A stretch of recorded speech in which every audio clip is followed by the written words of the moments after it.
Friends, if you believe that what is controls the way you feel, then you're done.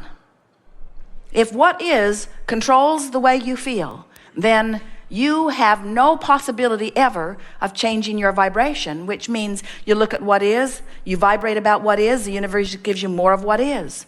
And then you look at the more that you're getting, and then you offer a vibration about it, and then the universe gives you more of it. If you want something to change in your experience, you have to change the way you feel. You have to change the way you're looking at it if what it is to change.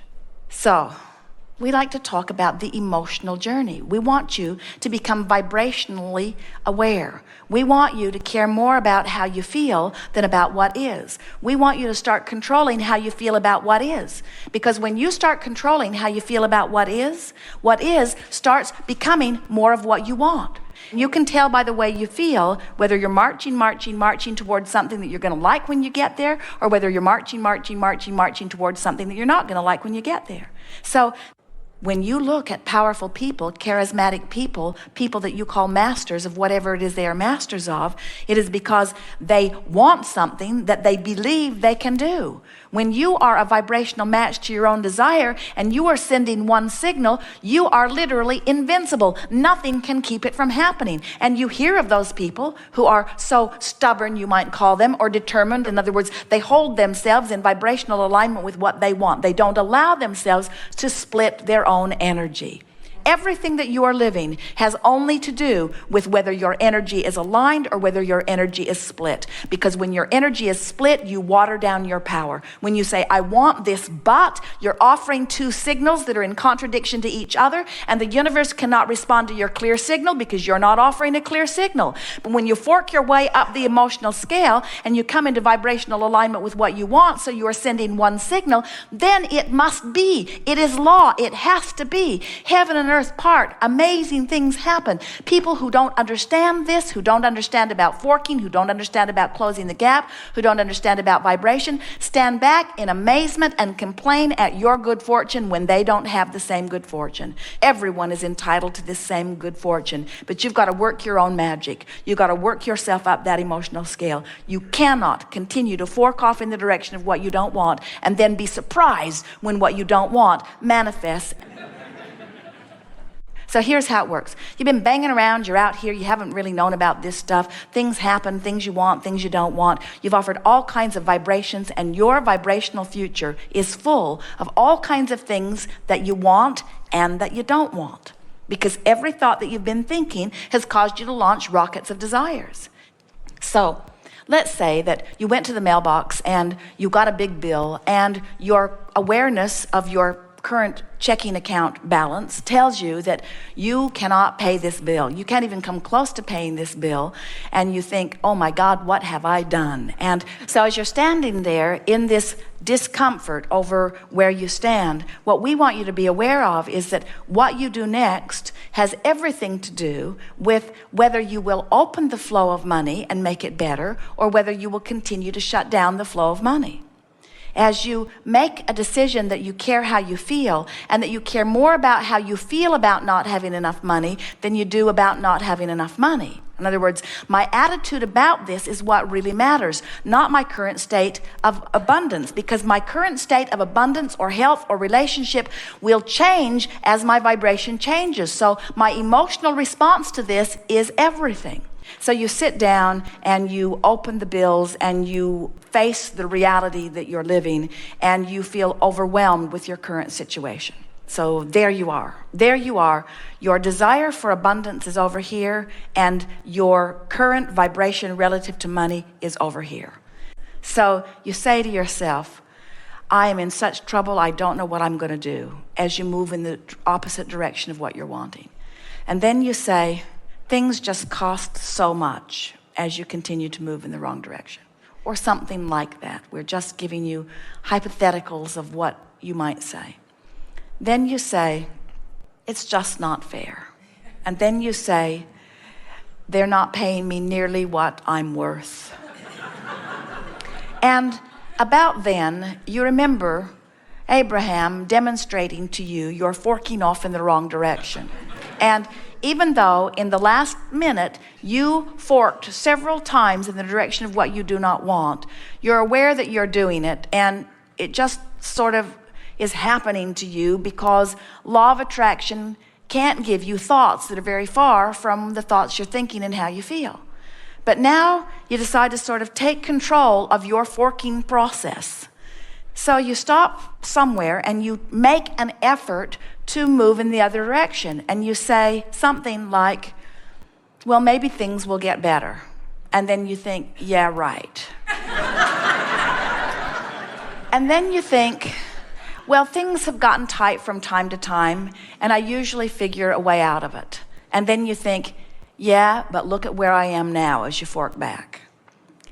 And then you say, because you're still making an effort, finances are about dollars out and dollars in, and while I can't do anything necessarily this red hot minute about making more money come in, I can be a little bit more deliberate about what goes out, and that feels a little better. And then you think, but I've been here so often as you fork back. But now you get the sense of what we're talking about. Now you're doing some deliberate forking. In other words, now even though you've made several forks in the direction that you don't want to go and some in the direction that you do want to go, now you're more nimble. Now you're aware. Now you're making an effort. Now law of attraction isn't just carrying you away with your negative thoughts because you've deliberately activated some more positive thoughts. So now more options are opening up for you. It's like the roadway begins to clear a little bit. And then you say something like, I'm going to look through this pile and I'm going to decide what's most urgent and I'm going to pay them as best I can and I'm going to make some phone calls. And with that decision, you feel a little better.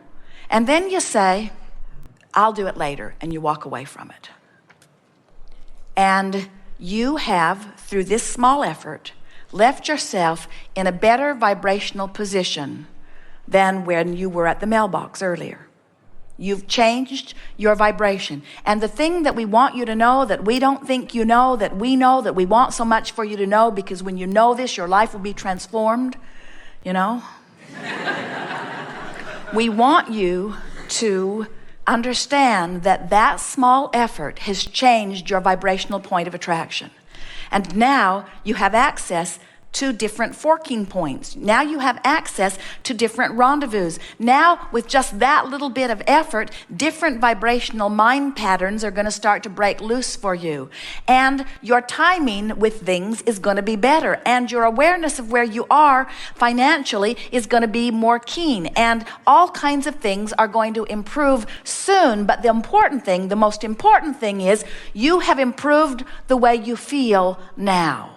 You're no longer in cold sweats. Your mouth is no longer dry. In fact, there's a decisiveness that started to come over you, and you're on your way. You're well along your way. That first effort is always the hardest one, you see. You must find a way of becoming a vibrational match to what you've asked for, not to the reason you ask for it. The reason you've asked for it, you're already a match. That's why you're ornery. The reason you're asking for it, you're already a match to what you don't want. That's why you feel the consternation or the struggle or the embarrassment or the overwhelmment. That's why you feel the anger. That's why you feel the resentment or the blame. That's why you feel the depression. In other words, step 1 causes you to ask for something. Step 3 is you got to get in the vortex. You got to get inside the vortex where the answers are, where the alignment is, where the circumstances and events have already been aligned, where the solutions are. You have to be a vibrational match to the answer, not to the problem. You can't set your radio dial on 6:30 a.m. and hear what's being broadcast on 98.7 FM. And we don't want to make any of those radio stations angry with us, but one of those frequencies is in the vortex and one of them isn't. Draw your own conclusions. Talk radio outside the vortex. Beautiful music inside.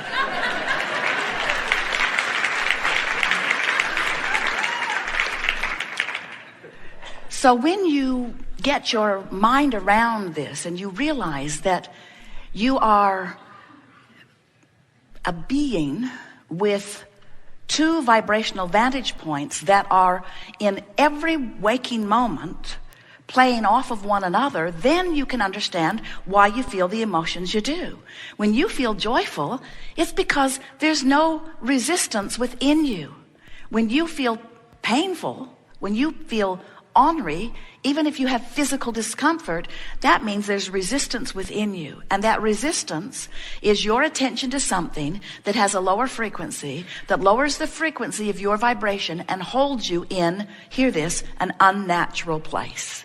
It is natural for you to be in the vortex. And the reason that we can say this so unequivocally to you is because this vortex of creation is so much bigger than this vortex of creation that you've got going on. In other words, when you are exploring in your physical form, the whole purpose of this exploration is for the adding to the whole of who you are. So when you explore and you add to, but you don't go, well, let's be clear. You go eventually. Because when you have your croaking experience, the vortex will take you and you will feel the ecstasy of the releasing of all of that resistance. But we just don't think you should have to croak in order to get in the vortex. And that's what this gathering is about. We call this the art of allowing. The art of allowing myself in my physical form to be a vibrational match to the larger part of me. The art of no longer doing that thing I do, beating that drum I beat, beating the drum and keeping active within me the thought and therefore the vibration that is contrasting or contradicting to the vibration of who I really am, which slows down my vibration, which keeps me from the vortex, which gives me the indication of negative emotion. So is it the negative emotion that keeps you out of the vortex? No. The negative emotion is your indication that you're not in the vortex. The negative emotion is your indication of a lower, slower vibration. Lower and slower than who? Than the masters? Than God? Than the good ones? Lower and slower vibration from who? Lower and slower vibration from the larger part of you. You're the one through life who sped your vibration up. And once you have sped your vibration up, you got to keep up with it. Because there's no regression. There's no going back. You cannot live life and know this and the larger part of you become it and then say, never mind. You can't do it. You cannot be less than life has caused you to become. And if you attempt it, you will feel the negative emotion that is your indicator that you're doing an unnatural thing. You're holding yourself back from what you have become. Nice to know.